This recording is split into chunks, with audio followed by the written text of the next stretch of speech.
আসসালামু আলাইকুম এভরিওয়ান। তো আজকে আমার সাথে যা হইছে আপনাদের সাথে শেয়ার না করলেই নয়। তো আজকে ১৫-২০ দিন ধরে তপুও আমাকে বলতেছে যে, "সোহেল চলো খেজুরের রস খাই।" এবছর তো আর খেজুরের রস খাওয়া হয় নাই। আর তপু হচ্ছে আমার ফ্রেন্ড। তো আমি অফিসের কাজের চাপের জন্য যাইতে পারি নাই। তো আজকে ভোর সকাল দিকেই প্রায় ৭টার দিকে আমাকে বাসার সামনে চলে আসছে, বাইক নিয়ে চলে আসছে। আসার পর আমাকে ফোন দিয়ে বলতেছে যে, "সোহেল বাসার নিচে আসো।"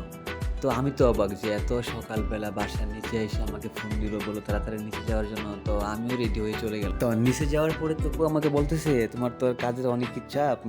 তুমি খেজুরের রস খাওয়ার সময় পাও না। তাই আজকে ভোরবেলা চলে আসলাম। চলো কোথাও যাই। গিয়ে দেখি একবারে গাছ থেকে পেড়ে খেজুরের রস খাবো নি।" তারপর আমিও বললাম, "ঠিক আছে যেহেতু সময় পাই নাই তাহলে চলো আজকেই কাজটা সেরে ফেলি।" তাই দুজনে মিলে রওনা দিলাম। তো আমি আবার যেতে, যেতে তপুকে বলতেছিলাম যে, "তপু কাজ করো, যতটুকু খাইতে পারি খাবো আর যতটুকু থাকে বা যদি পারি তাহলে বাসায় নিয়ে আসবো।" তপু বলতেছে, "ঠিক আছে তাহলে তুমিও বাসায় নিয়ে আসো ১ লিটারের মতো বা ২ লিটারের মতো, তাহলে আমিও বাসায় নিয়ে আসবো ১ লিটার বা ২ লিটারের মতো।"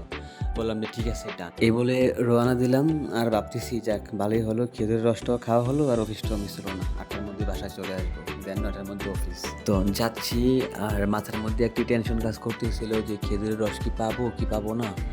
এই একটা টেনশন ছিল মাথার মধ্যে। তো যাইতেছি দেখা যাক আল্লাহ ভরসা কি হয়। তো একটি দোকানের সামনে এসে তপু বাইকটা ব্রেক করলো। ব্রেক করার পরে আমাকে বলতেছে যে, "নামো।" ঠিক আছে? আমি বলতে "এখানে কেন?" কয়, "এখানে খেজুরের রস আছে।" তো তপু বাইক থেকে নামার পরে বলতেছে, "চা খাই চলো। আর ১ কাপ চা ১ কেজি খেজুরের রসের সমান।" তো আপনারাই বলুন তপু কি কাজটা ঠিক করছে আমার সাথে? তপু কাজটা ঠিক করো নাই, বুঝছো?